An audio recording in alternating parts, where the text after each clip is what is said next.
Começa agora Esporte Brasil na Web TV.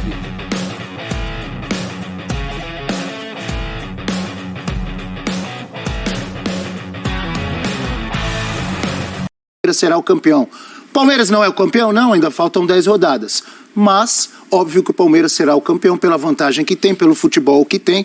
Parabéns, palmeirenses, pelo título. João Martins, que foi o comandante ontem, fala sobre a efetividade do Verdão nos escanteios. Olha aí. O Scarpa e o Rocha daquele lado dos escanteios, porque como ganhamos muito, nós fazemos muitos gols de escanteio, porque também ganhamos muitos escanteios. E muitas vezes temos que variar o tipo de escanteios que fazemos. E daquele lado, principalmente daquele lado do pé esquerdo do Scarpa fechado, sabemos que ele é fortíssimo nessas ações e muitas vezes o Rocha consegue dar ali uma ajuda. O Rocha foi muito inteligente porque o Atlético Mineiro deixou um jogador na frente e o Rocha ou defendia ou arriscava. Optou pelo risco, foi fazer uma jogada curta, tocou, passou, fizeram uma situação 2 contra 1. O Scarpa veio por dentro, mas foi tal como não sei quantos golos fizemos, mas 3 ou 4 golos já fizemos de certeza absoluta com esses 2 jogadores a combinarem no corredor. E fez. Agora, se queria chutar no golo, se queria cruzar, isso é mais uma assistência para o Scarpa. É impressionante, né?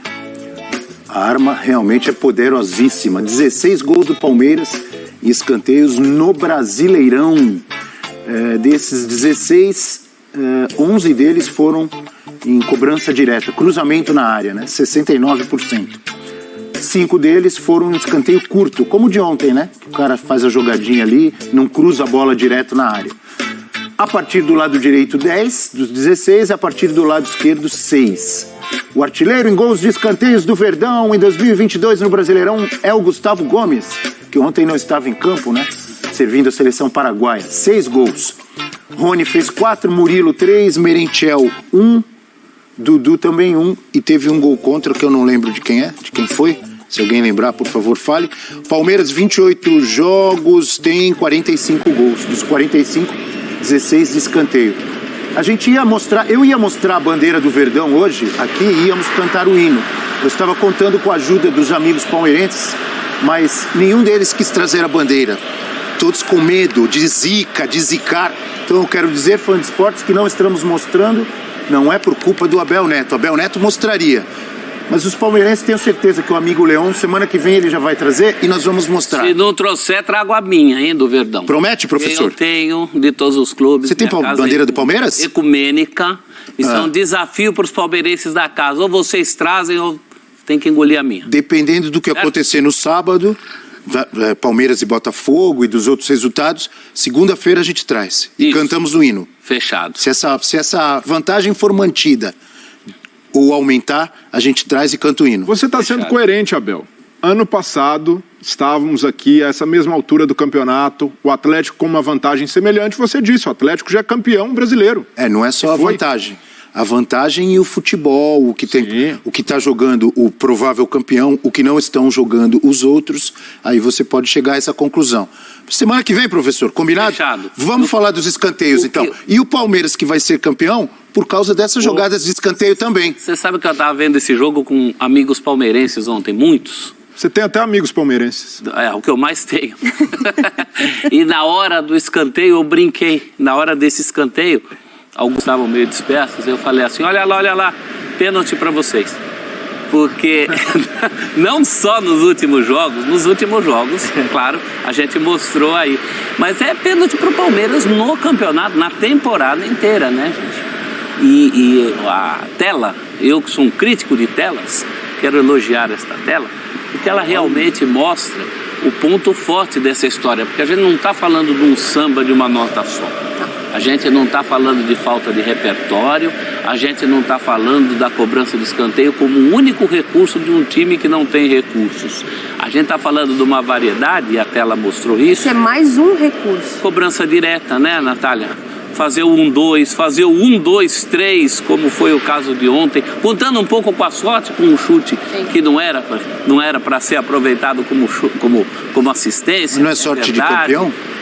Quando você joga com o seu time B quase, o meio campo todo reserva, com o jogador improvisado, sem suas defesa desfigurada, o adversário cria trocentas chances no primeiro tempo, a bola não entra, os caras perdem gol e você ganha o jogo, não é sorte também e competência de campeão? É também porque a sorte, já diria alguém, que é a junção da oportunidade com a competência. Quando eu vejo o Murilo na área, e ele está sempre na área nesse tipo de jogada, ainda mais ontem que não estava o Gomes, a gente não pode falar só de sorte, né? Quando a gente percebe que isso é ensaiado... Mas o Murilo também fez gol assim na Libertadores. Então, em todas as competições. Contra o Galo, no Mineirão. Será que é sorte? Com jogada do Scarpa. Será que é sorte o Palmeiras ter sido... Porque o Palmeiras, tudo bem, sofreu, havia de sofrer nesse jogo, mas também estocou muito. Dudu, no primeiro tempo, perde um gol daqueles que a gente considerava bola dentro da rede. O Palmeiras estava vivo na partida inteira. Aproveitou o fato, os desfalques eram do meio para trás, mas do meio para frente era o Palmeiras. E o Palmeiras disse presente nesse jogo o tempo todo. O Palmeiras foi prejudicado pela arbitragem, coisa que o Breler levantou. Nós vamos aqui. falar, Renata Ruel estará conosco então, e aí... ainda hoje no F360 e vamos falar das reclamações do Palmeiras, na minha opinião, com razão. Procedentes. Inclusive no gol anulado, mas a gente vai falar com detalhes sobre isso. Mas eu vejo competência também num clube que tem, por exemplo, o Marcelo Lomba como goleiro reserva. E quando o titular vai para a seleção brasileira, você tem um reserva chamado, muito bom como o Marcelo Lomba. Isso é sorte ou é competência? Não, é competência de um planejamento organizado da equipe do clube Palmeiras, né, da Sociedade Esportiva Palmeiras. Porque consegue entender as necessidades de você ter um time competitivo, de organizar a sua equipe, de ter peças fundamentais, porque sabe que quando um time está em alta, muitos jogadores serão chamados para a seleção, assim como é o Palmeiras, principalmente com uma das estrelas do seu time. Mas o que eu vejo muito em relação a esse confronto em específico é um Atlético Mineiro que continua amassando muitas vezes em determinados momentos da partida, apesar do Palmeiras não ter perdido nenhum momento ali do jogo, não ter ficado abatido, mas um Atlético que tem muito volume, e aí a gente vê o resultado de uma falta de um planejamento e um planejamento coerente para o futebol, porque isso dá resultado dentro de campo. Sim, não adianta ter peças, não adianta ter um bom técnico, não adianta... Você tem que encaixar as coisas e as coisas têm que ter tempo de trabalho. A fluidez do Palmeiras na temporada, não só na temporada, mas nas outras também, é fundamental para que o Palmeiras esteja dentro desse ciclo vicioso que se encontra agora nas últimas temporadas em relação a buscar resultados. Mesmo diante de adversidades, mesmo diante de desfalques, mesmo com a arbitragem, que a gente vai falar muito com certeza, mas um Palmeiras que amadureceu mentalmente para estar dentro dessas competições e brigando, mas principalmente dentro das diversidades, das adversidades, o Palmeiras está conseguindo tirar um coelho da cartola muito em função disso, de um time que está muito concentrado, muito alinhado, dentro e fora de campo. Competência verde e incompetência do Galo, Breler. Com os mesmos personagens. Eu fiquei lembrando ontem e pensei, os mesmos personagens daquele jogo da Libertadores, entre Galo e Palmeiras, o primeiro no Mineirão, não só Scarpa, Murilo do lado do Palmeiras, mas no lado do Galo. Os mesmos caras perdendo gols. Ademir, Keno, lembra? Sim. Aquele primeiro jogo? Hulk, apesar de ter jogado muita bola no primeiro tempo, o Hulk, mas também perdeu um gol com mérito de defesa do Lomba.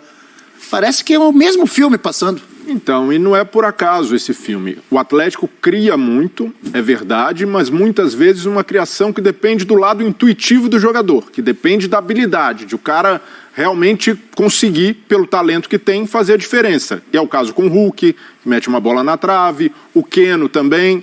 E se isso não encaixa, se todos não estão num dia muito bom individualmente, o time vai ter dificuldades. Porque como coletivo, como equipe, esse Atlético tem dificuldade. Desde o ano passado, ali havia sim um coletivo que funcionou, principalmente no aspecto defensivo, mas quando chegava do meio para frente, esse Atlético sempre dependeu muito do Hulk, com uma arrancada, com um drible, com um chute de longa distância, também da velocidade do Keno, o Arana como elemento surpresa pela esquerda. Não tem um funcionamento coletivo como o Palmeiras tem, mesmo desfalcado. E aí o Abel entra com o Luan, um zagueiro técnico como volante, e esse volante, zagueiro improvisado, consegue fazer jogadas de ataque, consegue chegar à frente, consegue dar assistências para os companheiros. Quase sai um gol do Palmeiras com essa participação do Luan. O Atuesta, que eu tinha preocupação ontem, Celso, jogou bem, entregou, foi intenso, deu uma boa resposta. O Abel surpreende colocando o Mike para atuar com o Marcos Rocha pelo lado direito, fazem um bom papel por ali, até para evitar, para ter uma cobertura a mais no Keno. Então, mas o Mike deu um passe, quase que o Dudu faz o gol, hein? E essa por um segundo não fez. O Luan dá o passe para o Mike, uma bela enfiada, uma enfiada de meia até, com muita categoria, e quase sai o gol. Então é um Palmeiras que mesmo pressionado, um Palmeiras que pega um adversário em casa, empolgado, indo para frente, consegue ter esse controle tático. E aí para mim é onde faz a diferença. Para mim o Palmeiras tem o melhor repertório do Brasil, não só tático, com variações de sistemas, como o Abel entrou ontem com esse time desfalcado, mas também de jogadas ensaiadas. É impressionante a quantidade de repertório que o Palmeiras tem. E no primeiro tempo, sai um gol anulado do Palmeiras corretamente, mas o Scarpa batendo esse escanteio no segundo pau. Luan ajeita, o Kusevich manda pro gol, mas ali já dá mostras de que esse Palmeiras, quando não consegue resolver num bom dia individual dos seus jogadores, o Scarpa mesmo ontem tomou, embora tenha feito a jogada do gol, tomou várias decisões ruins. Mas mesmo assim, quando tem um ou outro numa noite, numa tarde ruim, o Palmeiras se sobressai como equipe, e isso é muito mérito do Abel e da comissão técnica que conseguiram formar esse time, um trabalho de longo prazo também, é bom ressaltar, com variações. A gente cobra muito isso de alguns times brasileiros. São Paulo, por exemplo, tinha uma dificuldade imensa de marcar gol em bola parada. Agora, o Rogério Ceni tem trabalhado, a gente já vê o São Paulo fazendo mais isso. E times coletivos, grupos como o do Palmeiras, mesmo fartos em talento, precisam ter elemento surpresa, porque em algum momento você vai precisar dessa cartada, em algum momento você vai entrar com o time desfalcado. Então é fundamental isso que o Abel tem, que é a variação e o repertório. Olha só, o Palmeiras tem 60 pontos ganhos, faltam 10 jogos. Vocês sabem quantos jogos o Palmeiras perdeu no campeonato? 2. Em 28 jogos, o Palmeiras perdeu 2. Faltam 10. Vamos considerar que nesses 10 jogos o Palmeiras perca 4. Que caia abruptamente esse aproveitamento do Palmeiras, que no momento é de 71%. Em 10 jogos o Palmeiras vai perder 4, tá bom? Um tem que ser contra o Inter, certo? E aí, então, contra quem você quiser. Perde 4 jogos, sobram 6. Desses 6 ele ganha 4 só. Empata 2, tudo bem? Faltam 10 jogos para o Palmeiras, vamos dizer que ele ganhe 4, empate 2 e perca 4. Ele vai fazer mais quantos pontos? 14. Mais 14. Vai a 74, ok? Caiu, então de 30 pontos ele vai fazer 14. Então ele vai ter menos de 50% de aproveitamento nesses 10 jogos, sendo que no momento ele tem 71. Vai a 74. O Fluminense é o segundo colocado, tem 51. Para o Fluminense fazer 74, ele tem que ganhar 7 dos 10 jogos, empatar 2 e só perder 1. Vou repetir, o Fluminense em 10 jogos tem que ganhar 7, empatar 2 e perder 1. O que daria aí mais de 80% de aproveitamento. Aí eles empatariam em 74 e o Fluminense teria uma vitória a mais. É possível? Claro que é possível, é futebol. Você que está nos assistindo acredita? Palmeiras vai perder 4, dos 10 jogos só vai ganhar 4, o Fluminense vai ter uma arrancada, vai ganhar 7, só vai perder 1? Pode ser. Estou falando do Fluminense, se a gente for pensar no Inter, que é o terceiro, o Inter tem que fazer mais ainda, porque tem um ponto a mais, etc, etc. É possível? É possível. Matematicamente é possível. Você acha que o Palmeiras vai ser campeão ou não? Pra mim já tinha que botar ali, aqui não escreve, né, na taça, mas já poderia dar o nome pro Palmeiras, porque matematicamente, Abel, é possível. Claro que é. Só que, pensando no futebol, quer dizer, o Inter ontem teve uma grande oportunidade de vencer dentro de casa, deixou pra trás. Fluminense consegue a vitória, mas como você disse, há uma utopia em relação a que o Palmeiras vai cair de uma produção que é quase impossível, né? A gente não viu isso no Palmeiras, eu acho que nessas últimas 3 temporadas, a gente não viu uma queda tão brusca do Palmeiras. Então, eu acho matematicamente ok. Não é, ninguém está querendo adivinhar aqui. Estamos analisando o que a gente vê, o futebol que o Palmeiras joga, as oscilações que ocorrem naturalmente nos outros times, inclusive no Fluminense. Mesmo que o Fluminense tenha esse aproveitamento espetacular de ganhar 7 jogos, só perder 1 e 10... O Palmeiras tem que tropeçar muito mais do que já tropeçou no campeonato. Você acha que vai ser campeão ou já é? Eu tenho certeza que vai ser campeão. E você, Brele? Não, mas é um exercício simples. O Flamengo, por exemplo, está em 2 finais. Contra Corinthians na Copa do Brasil, contra o Atlético Paranaense na Libertadores. Em tese, tem mais chance de ser campeão na temporada do que o Palmeiras. Campeão o quê? Não, de levar um título. Ah, tá. O Palmeiras só tem o Campeonato Brasileiro. Mas, para mim, o Palmeiras tem mais chance de título que o Flamengo. Mesmo o Flamengo com 2 tacadas. Porque são 2 jogos complicados, uma partida só. E o Palmeiras tem essa vantagem para administrar, muito confortável, um time que oscila pouco, muito regular. Então, se for para cravar, um time só para cravar aqui hoje que vai ter pelo menos um título na temporada. Eu cravaria o Palmeiras. Para mim, a situação... Mais do que o Flamengo? Mais do que o Flamengo. Aí você embaralhou minha cabeça aqui, mas tudo bem. Mas mais encaminhado. Mas o Flamengo pode perder para o Atlético Paranaense? É Pode. favorito. Final única. É favorito, mas pode perder. Pode perder. E para o Corinthians, então, mais equilibrado ainda. O Palmeiras dificilmente vai deixar escapar, porque tem... Equilibrado, mas o Flamengo também é favorito contra o Corinthians, na minha visão. Também. Eu vejo equilíbrio. O Corinthians ser campeão, não vejo nada Ainda demais. mais que ser 2 Mas o jogos, Flamengo né? tem mais time. Não, o Flamengo pode nem perder, o Flamengo pode empatar todos esses jogos com o Atlético Paranaense e Corinthians e perdendo os pênaltis, Sim. os 2 títulos. O do Palmeiras está muito mais encaminhado. Muito mais encaminhado, primeiro porque é ponto corrido e o Palmeiras é um time talhado para esse tipo de competição. Todos esses méritos aqui que a gente está falando, de colher frutos do que plantou, eles são muito mais colhíveis no ponto corrido. O mata-mata, a final em jogo único, tudo pode acontecer. Tem o Filipão do outro lado. Claro, o Flamengo tem 2 tacadas para dar, o Palmeiras tem uma só. Mas essa tacada do Palmeiras está muito mais encaminhada. Sabe o jogo de sinuca quando está acabando? Na você verdade, olha aquela a tacada bola, foi fala ontem, se ele né? vai matar. Né? Para mim, a tacada foi ontem, porque se você tem, se o Palmeiras perde diante de um Atlético que precisava se recuperar até para responder à sua torcida. Se o Palmeiras perde, o Inter ganha, o Fluminense ganha, o Fluminense fez o dever de casa, mas o Inter principalmente ganha, aí reduz para 5 pontos. 5 pontos para tirar com 10 rodadas... Ok, ainda é mais viável. Tendo Inter e Palmeiras.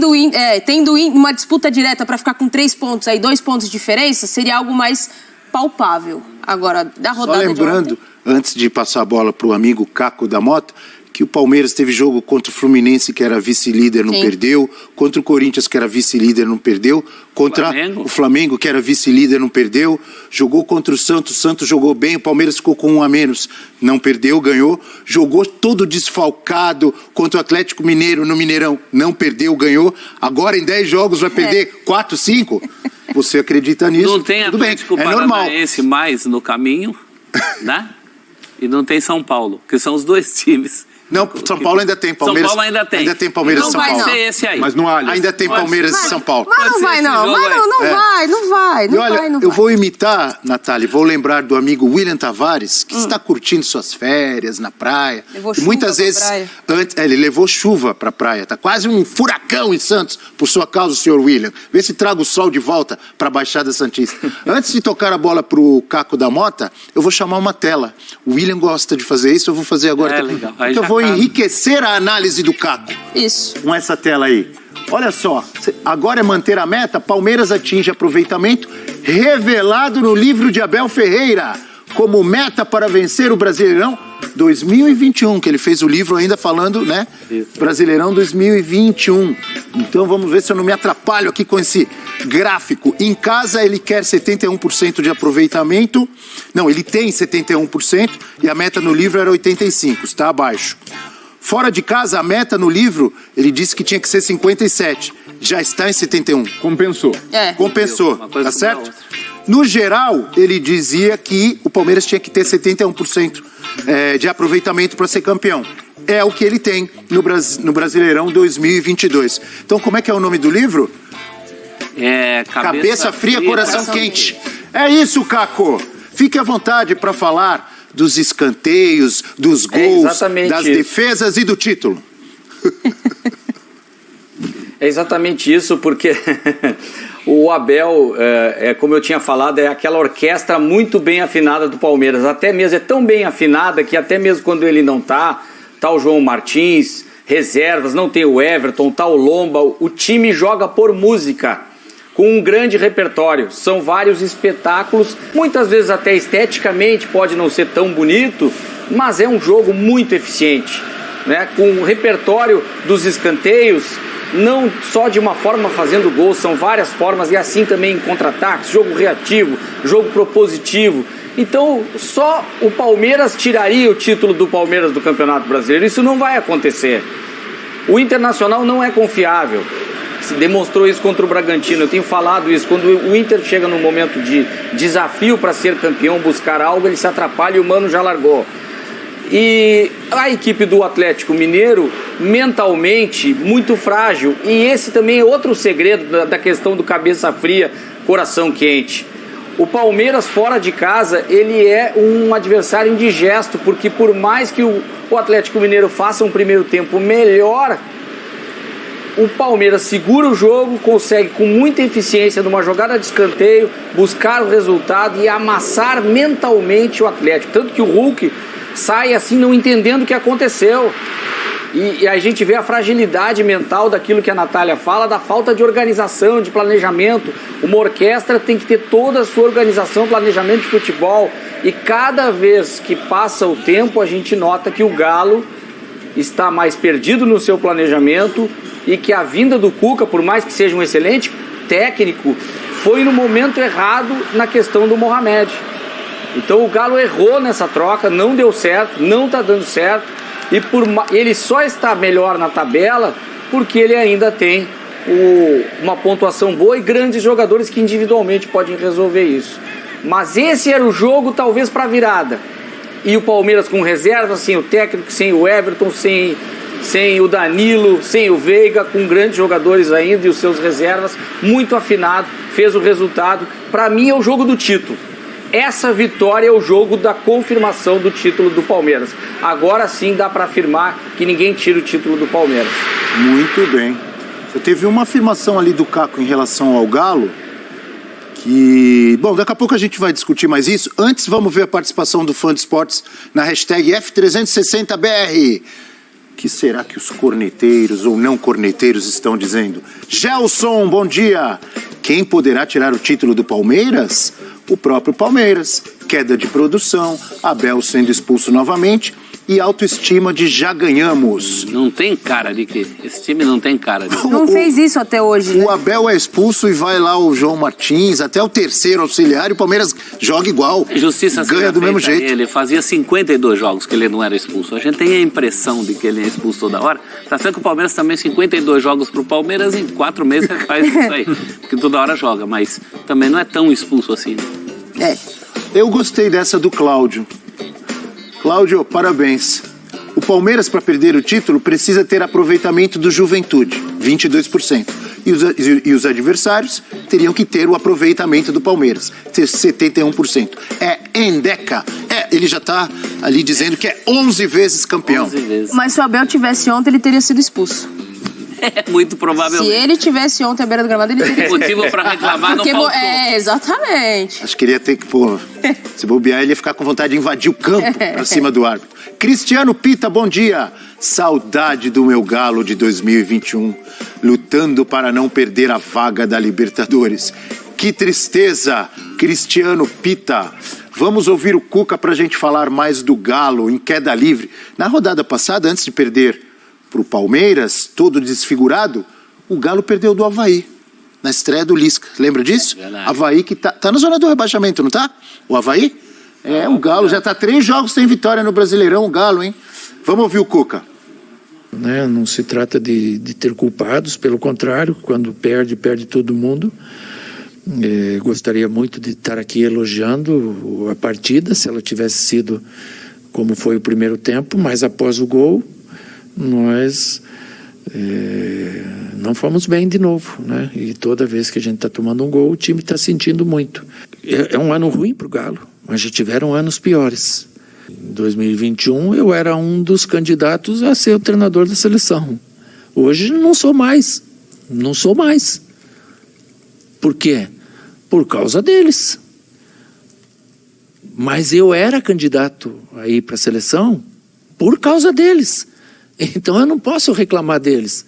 O Hulk era um cara que estava no radar, o Alan, o Jair, infelizmente o Arana machucou.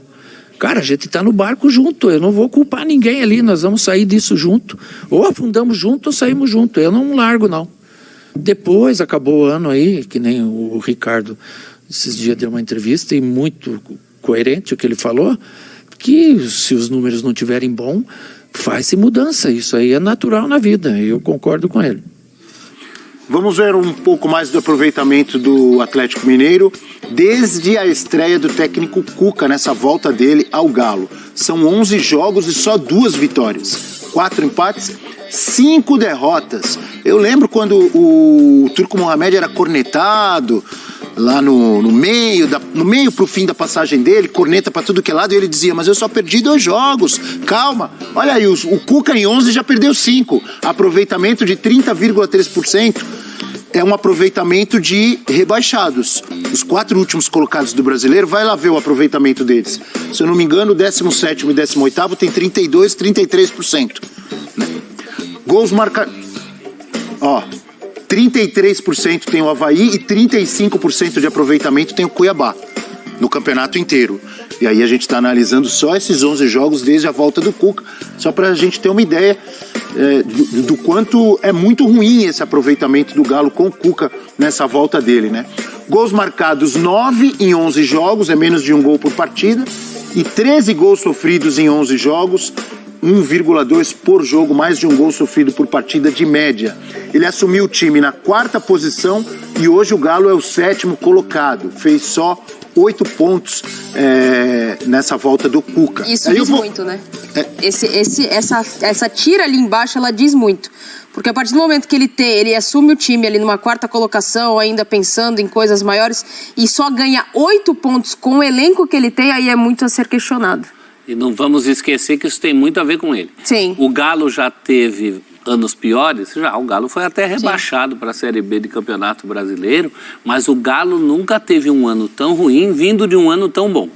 E isso tem muito a ver com o seu Cuca, mais uma vez na carreira dele, ter abandonado o barco de maneira intempestiva. Isso já aconteceu com o Palmeiras, onde ele voltou também como se fosse o salvador da pátria e a coisa não rolou. É o famoso abandonar o barco antes de afundar. Ele falou em não abandonar o barco. Não, tava em mares calmos, né? Tava a mares calmos ali, navegando tranquilo.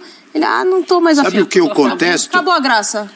O que disse o Caco, eu vou até devolver para ele, mas, por exemplo, o Caco falou assim, o Galo errou ao fazer aquela troca. Eu entendi assim, se eu tiver errado, você me corrige, Caco. Você disse assim, o Galo errou. Aí eu não, discordo. Mesmo. O que eu penso é o seguinte, não deu certo. Agora, o Galo errou ao tirar o Turco Mohamed e trazer o Cuca. A minha pergunta é a seguinte, alguém falava isso lá na época? Hoje é fácil falar, não deu certo. Concordo, não deu certo. Cuca voltou e não deu certo. O Galo saiu da Libertadores, o Galo está muito mal no Brasileirão. Essa troca do Turco Mohamed e a chegada do Cuca não deu certo, concordo. Agora, lá naquela época, eu pergunto, alguém dizia que o Galo errou ao tirar o Turco Mohamed e trazer o Cuca de volta, Caco? Tá pensativo você. Não, eu dizia, na época eu lembro bem, eu dizia que o Cuca é um bom técnico e poderia dar certo, mas eu nunca concordei com a saída do Mohamed. Eu não acho legal trocar técnicos em meio a trabalhos, a não ser que esteja uma instabilidade muito forte. Tinha estabilidade com o torcedor, com o grupo de jogadores, não se via tanto isso, né? Existem instabilidades como, por exemplo, a do Roger no Grêmio. Era uma instabilidade que se ele pisasse no gramado da arena, a torcida não ia dar o apoio necessário para o técnico do Grêmio e a situação estava instável, não tinha como mais, não havia ambiente para ele mais, os jogadores já estavam começando a abandonar o técnico. Eu não via isso e o trabalho do Mohamed tinha muitos problemas, mas muitos problemas do que o Cuca está falando, alguns jogadores não estão rendendo como renderam no passado. Então, a longo prazo, a gente só vai saber o que o Mohamed seria se ele tivesse continuado. Eu não acredito que ele cairia tanto assim como caiu. Agora, também a favor do Cuca, ele chegou num momento no meio da temporada. Nunca é legal isso. É difícil de tu recuperar. Diferente de outras equipes mais estabilizadas, que têm mais possibilidades e jogadores que ainda estão jogando, como, por exemplo, o Flamengo, que reforçou. O Atlético Mineiro tem um grupo que dá sinais de que tem jogadores desgastados que não estão conseguindo jogar como jogavam antes. O próprio Vargas, o Eduardo Sacha, não está conseguindo jogar. O Hulk ainda teve problema de lesão, mas é um grande jogador ainda a ser recuperado. Tanto que ele foi um dos melhores no primeiro tempo ontem, no detalhe não fez o gol. Mas eu nunca concordei com a saída do Mohamed. Mas a volta do Cuca está muito relacionada a ele conhecer esse elenco. E ter tirado do elenco o que ele conseguiu tirar na temporada passada. A gente sabe que teve algumas mudanças. Mas eu acho que está muito mais associada a ele conhecer o elenco e criar-se uma expectativa do que ele poderia tirar dessa equipe de novo. As coisas não funcionaram, vamos voltar porque funcionou na temporada passada. E aí está o grande erro, né? Porque as coisas... Quem é mais responsável? Cuca ou os jogadores? O Cuca quando pediu o boné, antes de tudo. Inclusive, se o Turco foi um erro, o Galo foi induzido ao erro pelo Cuca. A volta do Cuca é óbvia. É o que tinha que ser feito mesmo, estava na cabeça de todo mundo. E se não voltasse, talvez fosse pior, porque ia ficar no ar aquela coisa, o que seria... O momento para troca é deprimente, na minha opinião. É muito ruim. O momento para troca foi 10 dias, uma semana antes de jogar com o Palmeiras, o jogo decisivo da Libertadores. Isso é momento para trocar de treinador? Ou teria trocado antes ou deixa para trocar depois? A gente só não pode esquecer que o trabalho do Turco também não era essa 8ª maravilha do mundo. Então. E se não era, é porque o Cuca, no momento errado, mais uma vez na carreira dele, largou tudo sem aviso, surpreendendo o mundo inteiro, o Brasil inteiro. Ele fazia parte do planejamento. Como disse o Caco, eu sou contra essa troca no meio da temporada, sempre defendi isso aqui. Mas eu pergunto para vocês, o Turco tinha clima para continuar trabalhando, com a torcida vaiando, xingando ele? Ou não estava assim, estou exagerando? Então, o momento era ruim mesmo. A questão é que o Cuca conseguiu a proeza de piorar o que já não era bom. E muita gente entendia que o Cuca conseguiria recuperar os jogadores na parte anímica, no emocional, pela relação, como a Natália disse. E ele não entrega. Da parte tática, zero. Então, mas quase o Atlético andou para trás. Todos nós, eu estou incluindo mídia, nós que debatemos e analisamos aqui, quando foi feita a troca, não acreditávamos que o Cuca poderia fazer o time voltar a jogar? Você, por exemplo, não acreditava? Eu, sinceramente... Você tinha certeza que ia acontecer o que está acontecendo? Eu disse na época, era um apego mais sentimental do que racional. O Atlético não estava se apegando a uma questão técnica, a um planejamento de médio e longo prazo. Estava se apegando ao fato de que era o Cuca campeão no ano passado. Que conhecia o elenco. Ele faria dar certo de novo na base do, vamos lá, pessoal. Isso aí não funciona mais no futebol. E para mim, o que chama atenção... Você vê mais culpa nos jogadores? Não, do técnico. Ele assumiu essa bronca, ele assume essa responsabilidade de ser um técnico de curto prazo. Se a gente pode cobrar de um técnico... Poxa, mas o Cuca tem 10, 11 jogos. Ele pediu para ser cobrado por isso. Ao aceitar essa situação, se colocar assim, e me chama a atenção o Cuca dizer, não, antes, ano passado eu era cotado, era candidato na seleção. Francamente, só no fantástico mundo de Cuca, ele era candidato real à seleção. Não, era mais um apelo ali de camaradagem, de muitos colegas que o Cuca tem entre treinadores. Mas o nome dele foi falado, sim, Breler. Não, fala. Com as campanhas que ele teve de campeão brasileiro da Copa do Brasil, o nome dele foi cogitado, não foi? Mas na CBF, em momento algum... Era forte. Mas na CBF, em momento algum, nenhum dirigente da CBF... Não estou falando da CBF, eu estou dizendo opinião pública, não foi cogitada? Mas uma opinião pública, Abel, muito ali... Poxa, olha o Cuca aí, a campanha...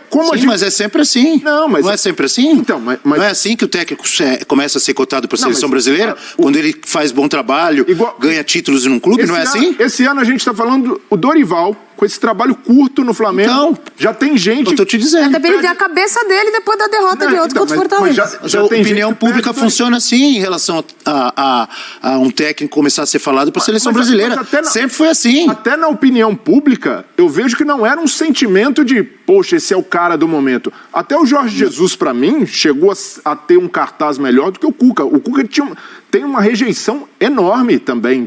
Se o Cuca fosse contratado para ser técnico da seleção, a CBF ia comprar um barulho que eu tenho certeza que não está disposta a comprar nesse momento. Será que ele larga também? Ele dá terça para quarta-feira, falar, tem um problema particular, não quero mais a seleção. Porque o Cuca... Ele não tem o perfil de técnico de seleção. Até para fazer justiça ao Cuca, ele não é... Eu não vejo nele essa coisa só do pensamento mágico, da afetividade, porque ele é um técnico com recursos. Sim. Ele sabe fazer um time jogar bola. Ele sabe fazer isso. Ele não é um técnico só no papo. Ele é mais, por exemplo, nesse sentido, do que o Renato Gaúcho. Ele já mostrou condições. Agora, o Cuca é ciclotímico. Depende muito do estado de espírito dele. Ele é capaz de campanhas maravilhosas, como fez com o Atlético, como fez com o Palmeiras, como fez com o Santos. Time, né? E é capaz de fez passar com o pelo Botafogo, São Paulo. Fez com o São Paulo na primeira passagem. Com o Flamengo, no tempo que ele nem era campeão, ele montou bons times, chegou à liderança do brasileiro com o Botafogo. Ele tem recursos como treinador. Ele não é uma falácia. Agora, é surpreendente... a comparação de trabalhos do Cuca, né? No alto e baixo. É uma coisa assustadora, ainda mais quando ele volta como salvador da pátria, pela segunda vez, num time grande, num time com dinheiro, num time com elenco, não está dando certo. Alguma coisa tem. Depois de ele ter pedido para sair. É uma coisa muito mais de Cuca mesmo, da Cuca do Cuca também, agora, do que propriamente reparos a ele como técnico. Ele como técnico eu gosto, eu acho que ele tem repertório. Essa é uma ressalva importante da cabeça, e por isso que eu vejo o Cuca distante da seleção. Para mim não tem o perfil. Sim, mas veja bem, ninguém afirmou, nem eu, que o Cuca tem que ser o técnico. A única coisa que eu questionei ele citou ali que ele foi cogitado. Você disse que você acha que não. Eu acho que sim. Ele foi cogitado, sim. O nome dele foi cogitado. Mas não estou defendendo o Cuca na seleção. O nome dele, na minha opinião, respeito à sua, ele foi cogitado, sim. Mas pela opinião pública. O que o Cuca, da forma como ele disse, parece que ele foi cogitado. Primeiro, pela CBF lá, era um dos nomes aqui, a CBF está conversando. E por outro lado, como se fosse uma unanimidade. Cuca, mesmo o Atlético tendo feito uma campanha perfeita na temporada passada, havia apelos isolados pelo Cuca na seleção e muitos desses apelos localizados em técnicos brasileiros que são próximos do Cuca. Olha, o Cuca aí é um cara para treinar a seleção. Agora, se a gente analisar o que demanda a seleção, é um perfil de técnico mais sóbrio, o cara que vai chegar lá e fazer um trabalho de médio, longo prazo, desenvolver com o tempo, ser muito estável emocionalmente, são coisas que o Cuca não tem. O Cuca, em muitos momentos da carreira, ficou marcado por se destemperar, por perder o controle. Na final da Libertadores, quando era técnico do Santos, no Atlético no ano passado, na boa, era expulso ali. O técnico da seleção tem que ser um cara mais sóbrio, tipo Dunga, um cara que não Zagallo. Assim. Quando o Dunga foi técnico da Emerson Leão, assim, né? Sentiu uma ironia. Assim. Estou sentindo você irônico, senhor Abel. Eu só estou te dando exemplo, estou brincando. Eu estou dando exemplo. Que nem sempre os técnicos da seleção foram tão sóbrios. Não estou nem falando em qualidade. O Zagallo, excelente, histórico, mas também não era o cara mais calmo do mundo. Dunga, muito menos. Emerson Leão. Mas você se lembra, na época em que Dunga e Leão eram técnicos da seleção, como era o ambiente? Sim, claro. Isso não é bom. É que você falou de o técnico tem que ser um cara sóbrio. Aí comecei a lembrar, eu falei, nem sempre foi assim, hein? No mundo ideal. E hoje o sarrafo de técnico da seleção subiu. Mesmo que o Tite perca a Copa, a gente viu um trabalho de excelência, um cara que pela postura de fato merece estar ali. Eu não vejo o Cuca com credenciais, com estofo para a seleção. E para mim, boa parte da opinião pública também enxerga dessa forma.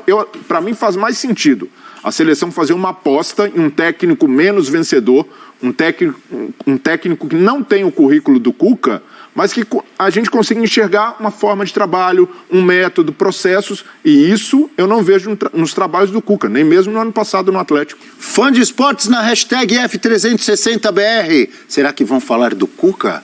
Do Atlético Mineiro? Olha aí, ó. Olha o Rômulo. Gostaria de saber o que o Cuca tem contra o Nátio Fernandes. Não sei se ele tem alguma coisa, mas na minha visão, o Nátio, o futebol dele caiu muito do auge dele no ano passado para esse. E caiu antes das restrições do treinador. E antes da volta do Cuca, acho que Mas com o Turco ele jogava mais. Jogava mais, mas ele teve uma queda com o Turco também. Não, mas tinha mais minutagem. Ah, mais Era minutagem. mais Boa, aproveitado. boa.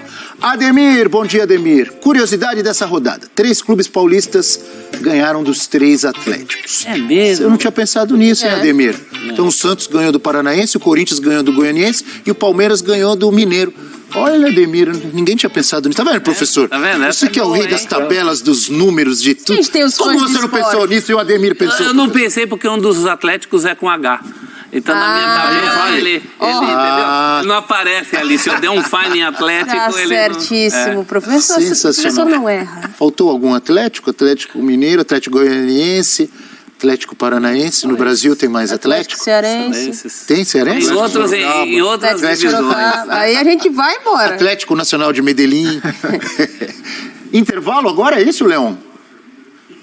Então, perfeito. Na volta vamos falar do Corinthians, do Fluminense. Muito obrigado por assistir o nosso vídeo. Se você gostou, então não se esqueça de inscrever no canal e deixar o seu like, para ficar por dentro sobre o mundo do futebol e ajudar para o crescimento do canal, para produzirmos mais vídeos para você que é amante do esporte.